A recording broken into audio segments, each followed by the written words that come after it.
Hello, everyone. Welcome to a round of afternoon doodling. My name is Lynne. I work for the San Mateo County Library System. You may recognize my face from the other art programs I've been doing, or you may recognize me from Belmont. And I'm joined by a couple people today.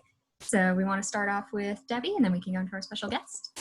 Hi, everybody. My name is Debbie Huey. I also work for San Mateo County Libraries, and you would usually find me at the Millbrae Library. And here's our special guest. Hey everybody, my name is Kaja Rama. I also work for San Mateo County Libraries, and you will also find me usually at the Millbrae Library. All right, welcome. We're super glad you're here to join us today.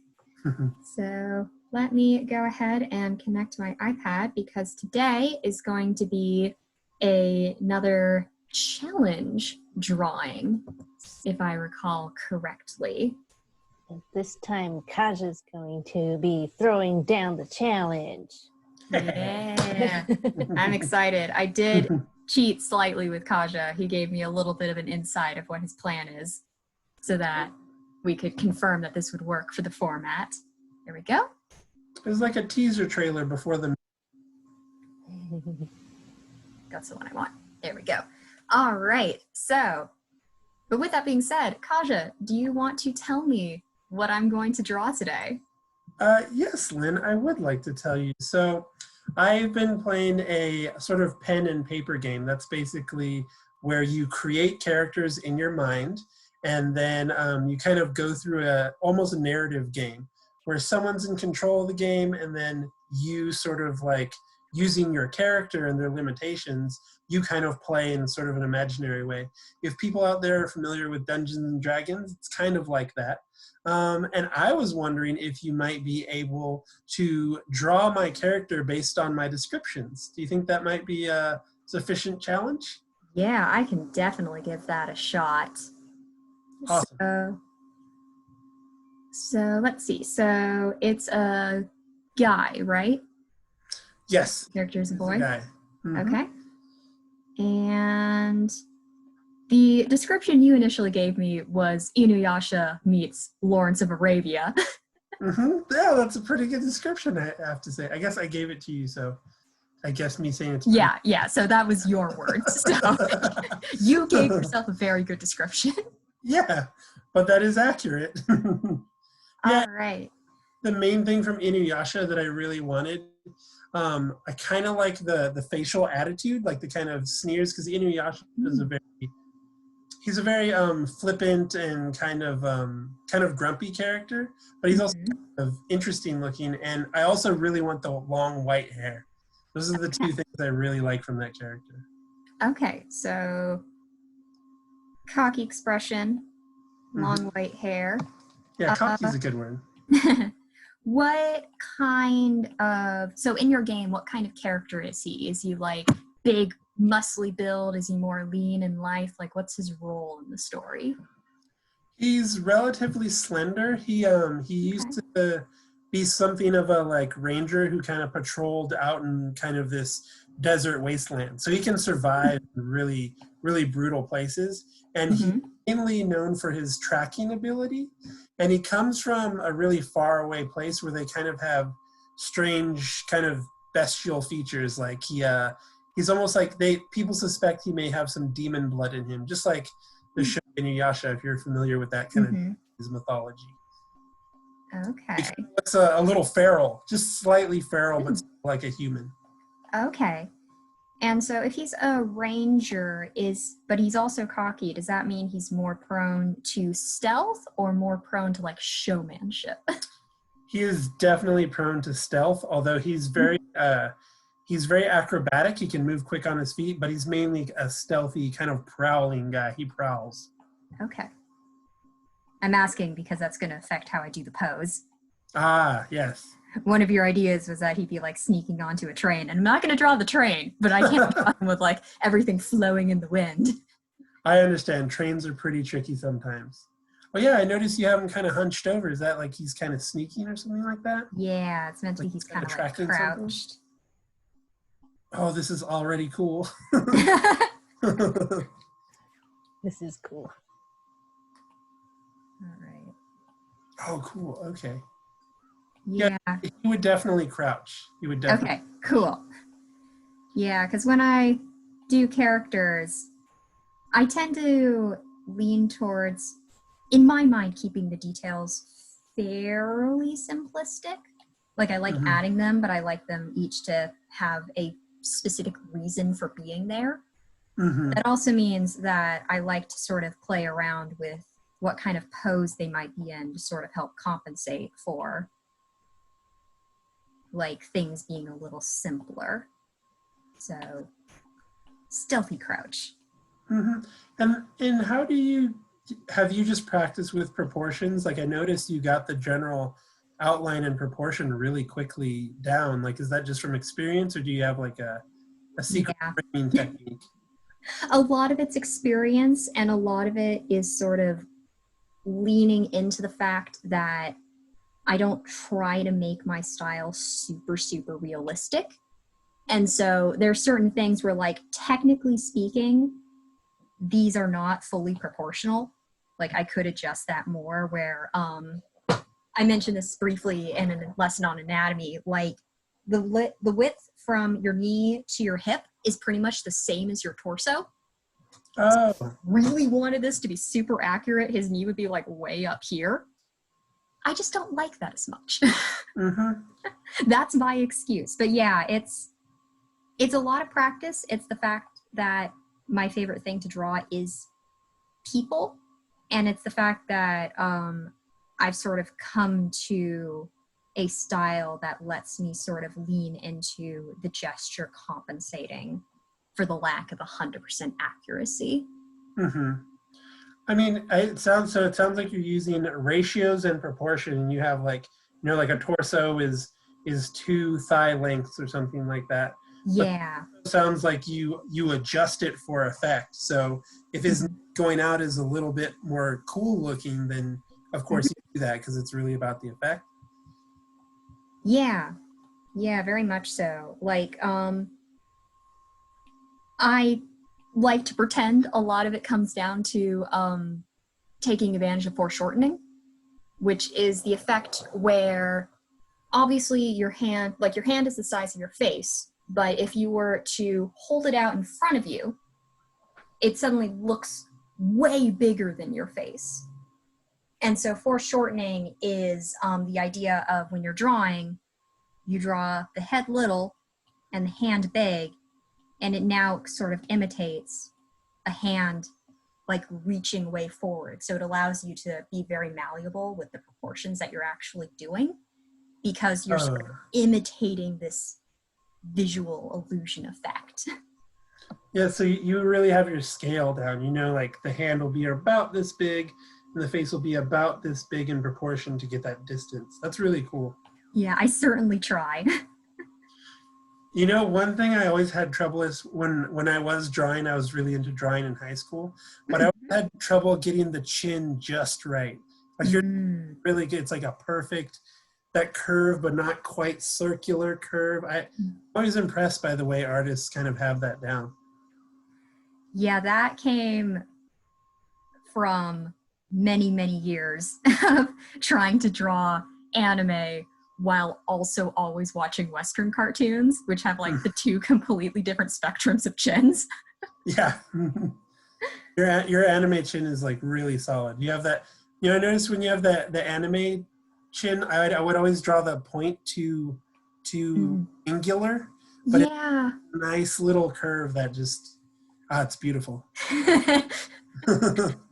Yeah, a lot of the how to draw art books that I grew up on, especially like really early on when anime was just kind of becoming a like consumed in the West thing, a lot of what we would run into is the artists who were trying to teach it didn't really get it. Yeah, And so a lot of what they were teaching is like, yeah, it's like this super pointy chin and like these eyes and a tiny nose and tiny mouth. It's like, yeah.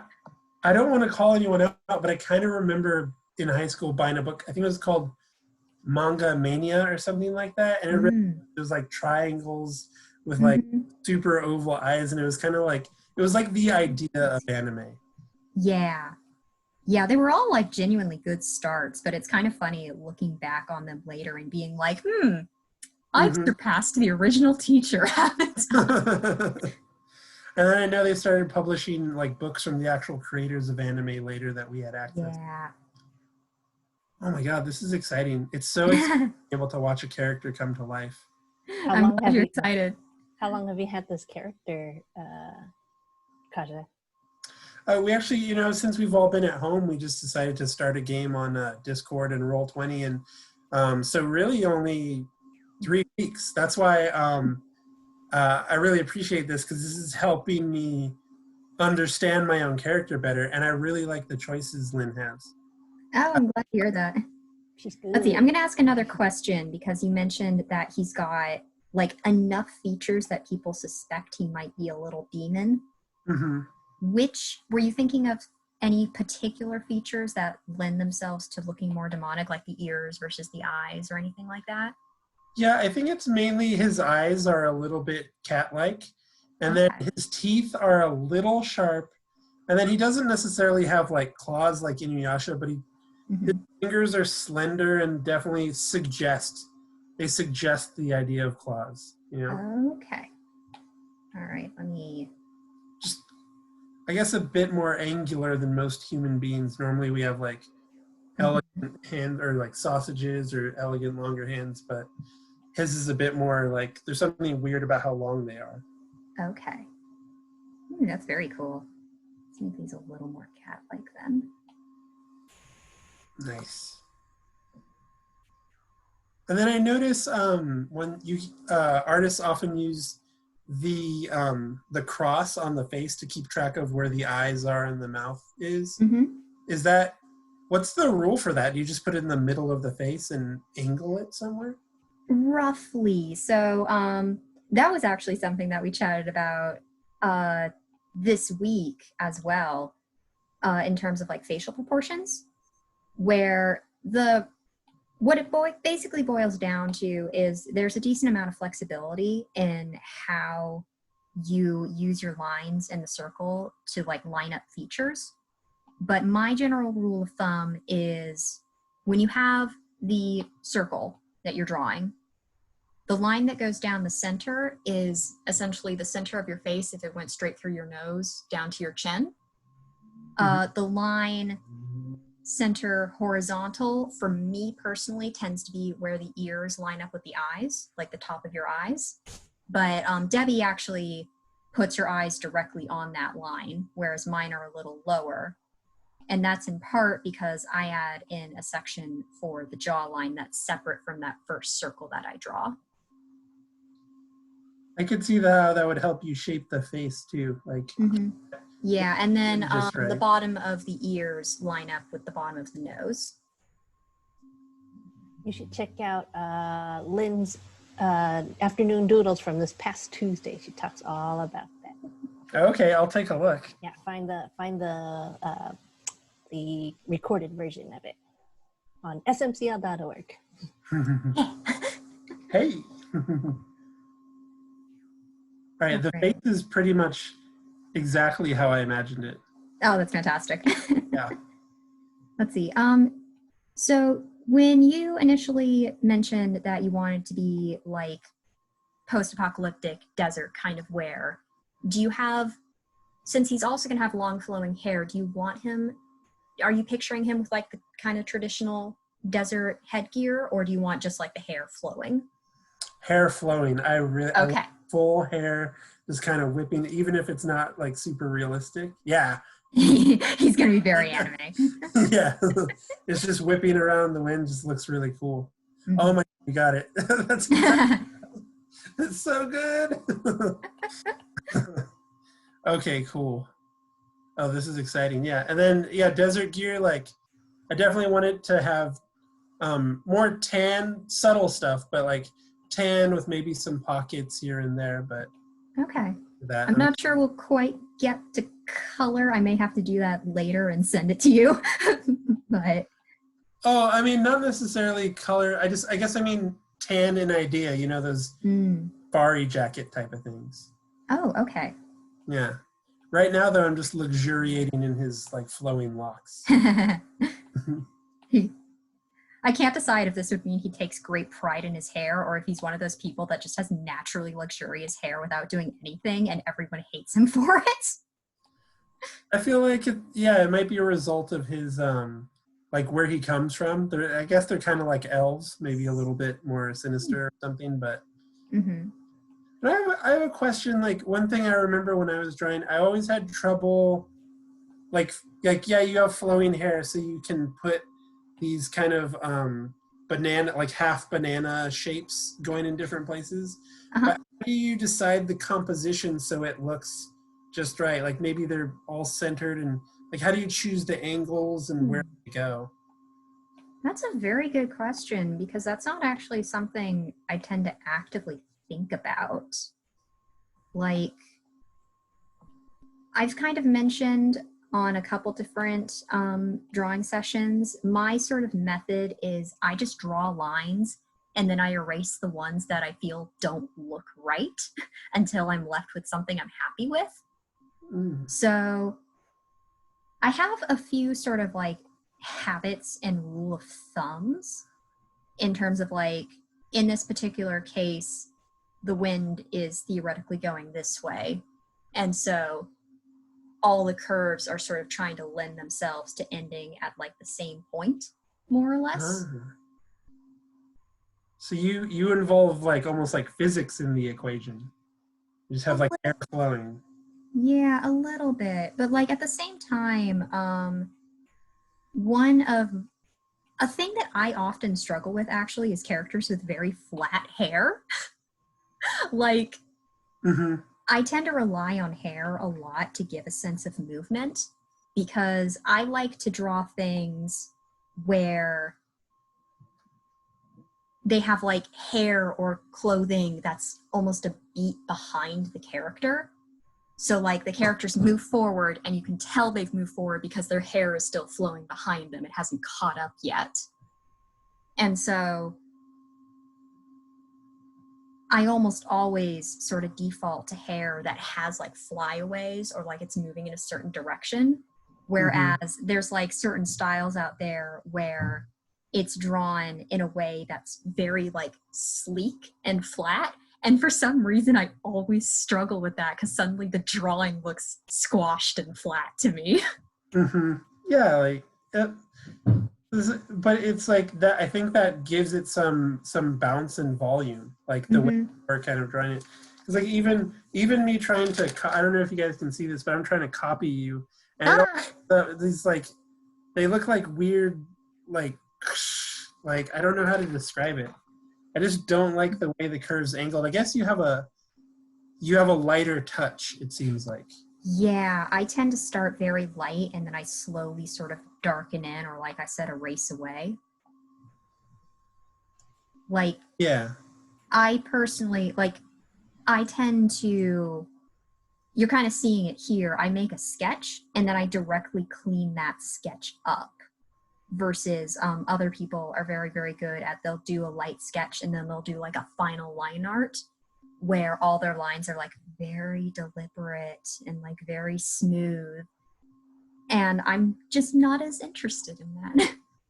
Yeah. I mean, I kind of, even just hearing you say that, I kind of starting to go a little bit lighter now.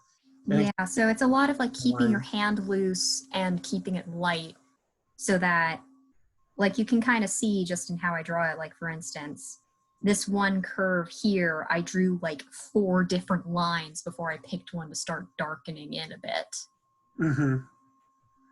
So you even kind of like just kind of, you could suggest sketching kind of just like a few lines, and then just like in case you can't hold that integrity of the line, just kind of do a few so that it kind of looks like this thing right here, maybe. Yeah, yeah, like that's kind of my personal approach. That's just what feels good to my hand.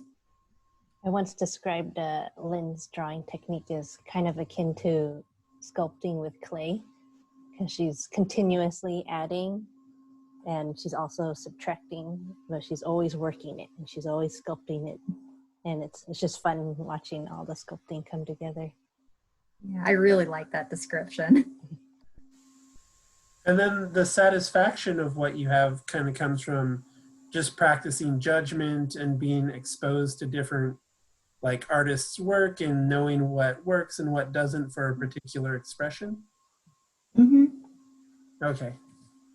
Ooh. Yeah, and I like the physical process of cleaning things up because it does sort of eventually just leave you with a feeling of like, oh, there's the drawing.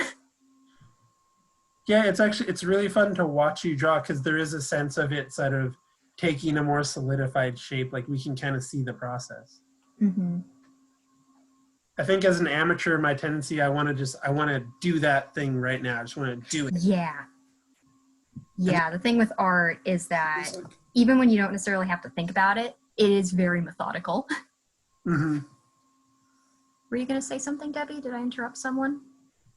Okay.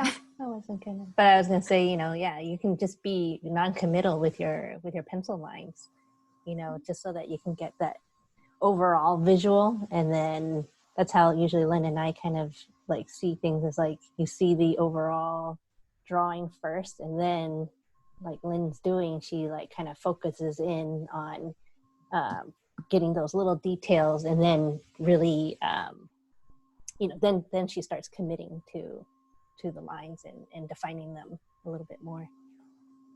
That makes sense. I guess that's also a way of maintaining control, right? Because then you're not committing to that line right now. You're just you're building it. You're kind of teasing the shape you want out of it. That makes a lot of sense.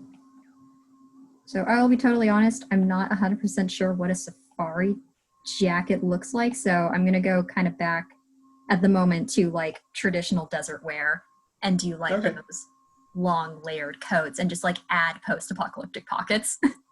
I think that works. That could be like his more traditional garb from where he's from.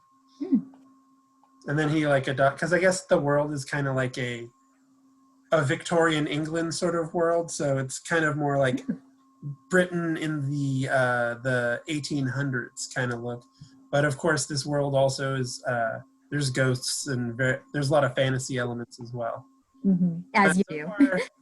I think though, like you've actually really captured the spirit of the character really well already. Oh, that's great. And the boots are more or less what I was imagining, sort of like tall wooden boots. Mm-hmm. Or, sorry, like leather boots, like brown leather. Yeah. Yeah, I was kind of thinking they'd be brown. But yeah, your description of Inuyasha, but in a post-apocalyptic desert, is a pretty solid one. And then I know, I mean, he definitely kind of likes to, like, he's always kind of looking out into the distance too sometimes. So, but those are exactly the kind of eyes I was imagining. Oh, yay. Okay. Yeah, the sun goes there. Mm-hmm. I always get my hands mixed up. That's one of my absolute weaknesses. I draw a hand and then I realize I drew it backwards. It's like, no, the thumb should be on the other side. Dang it. Oh yeah, I think I always try to remember it like thumbs point toward your body. Yeah. If you're doing like, that's how I remember it. But sometimes they don't. Sometimes they go in there. I always just look at my hands more. Oh yeah. That's what I do. Yeah, I look at my hands, I draw it, and then I realize I drew it wrong anyway. So does he have any sort of preferred weapons of choice or things that he would be kind of carrying on him at any given time? Yeah, I mean, if we're talking a close counter weapon, like just a longer dagger might be fine. And then if he's out in the desert, he tends to like have a longer rifle or something like that. Okay, I cannot draw rifles, so I'll try to a dagger. I was gonna say I'm not sure if we want to put those on there, but yeah, a dagger would be perfect. Okay. And I don't know if this helps at all, but I think he would hold it like I think he would hold it with the handle with the blade facing outward like this, kind of like kind of close encounter sort of, or close quarters combat type of thing. I guess it's the pommel and the hilt would be here, and then the sharp edge of the blade is sticking outward this way. So he's almost holding it like this. We can. Okay. Ooh. So like theoretically, if he picked up his hand, he would move around that way to be like, hello, hand, knife. Exactly. I don't know if those doodles made any sense. But Yeah, that was the move around. It's like this. yeah. Okay. Yeah, so right now it's like handles here, arm is back, and then if you move forward, it would go like, that's the idea. That's the idea. Vague end goal. Also very anime. Yes. Oh my god, this is so cool. Okay, try to not nerd out right now. No, it makes me really happy that you're enjoying it so much. I can't wait to show this to all the people I'm playing a game with too. Yeah, I'll be sure to send you the file. I'll probably clean it up and give it some color, because I think we are almost at the end of our half hour. Oh, okay, wow. That went by really quickly for me. Yeah, they tend to go by very quick. Like, it's very easy just to kind of get lost and like, yeah, we can just keep doing this. Oh, just kidding. It's been like 45 minutes. I wonder, you guys, I know we haven't covered this, but when you drew that motion, I just curious what techniques you guys use to do different speed lines. I know you have posture for motion, but then sometimes I know speed lines help. And it's always interesting seeing the way different artists kind of convey motion. Yeah. I honestly tend to struggle with like actually including speed lines. I'm curious if you have any experience with them, Debbie. Are you talking about like, say, if he was going like, you know, like moving his arm real quick? It's usually just like a line trailing from the action. That's usually what I would do. I don't do it too often. Usually, like if I'm like drawing a character, like turn his head real fast, so it'll just be like a line that's like kind of going around the head. So it's always a trail of the movement, right? Yeah, you're trailing the movement, but then when you do it, do you just like, I know some artists do just two solid lines and then they kind of follow it and then it's just white compared to the rest of the color background. Some people do two lines, but then they have like crosshatches. I think Calvin and Hobbes did that sometimes. So I don't know. I'm curious how different artists decide how to convey speed with those kind of lines. Yeah, I think I just do like 2 to 3 lines is my go-to, and then I tend to not use like white inside, like covering. It's just lines. That's what I usually do, but maybe I should consider using white. Yeah, that's what I usually do. I mean, I usually think of the white ones more in like older Western comics, where it'll be like Silver Surfer or something, and his hand goes like this, and it's, you know, they're normally really colorful, but there's like a white sort of line. Right. When I was drawing, this is pretty rudimentary, but I would kind of just always put these cross hatches to point in the direction. That makes sense. But it sometimes looks awkward. I guess it just comes with experience. Like Lynn said, you gotta start light and touch them up, I guess. Yeah, probably depends on what kind of style you draw into. You know, like if it's manga, then manga has a certain style for those speed lines. So they usually do like really thin and a lot. I feel like a lot of lines. You know, maybe like even in the background. You know, like entirely. Yeah, they do a lot of like the, oh, something's happening lines. Yeah, exactly. Yeah. Yeah, especially in manga, there's all these like, because it's black and white, so they really go crazy with the texture. Right. Yeah, I think for me it kind of depends on the drawing and what type of action I'm trying to convey. So like my kind of go-tos are, if it's meant to be sort of a very quick, I turned my head, it's like that. If it's meant to be like, oh, I'm staggering backwards, it's something like that. Oh. And then every now and again, I've tried to do the shock and awe reaction of just like spidey sense lines of just being like, ah, everything's happening. You know, and I noticed you guys do a lot with a little. Like, you basically just made the lines straight and picked the right place to put them, and that totally different, just with like a very minimal amount of actual ink. Yeah, if you watch that last Tuesday's episode of Afternoon Doodles, it's like you can see how simple the lines that Lynne chooses expresses such difference in, you know, like it's just the direction of the line or the curve of the line, whatever it is, can change an expression or a feeling of a drawing, like, immensely. Yeah, it's amazing. I guess that just comes with experience, right? Mm-hmm. And Yeah, I think a lot of it is just sort of getting an eye for like space and proportion. Where like, yeah, depending on like the level of detail your drawing is going to have in the first place, that sort of affects, like, you don't need many lines, but it's a little more deliberate in where you put the lines you put.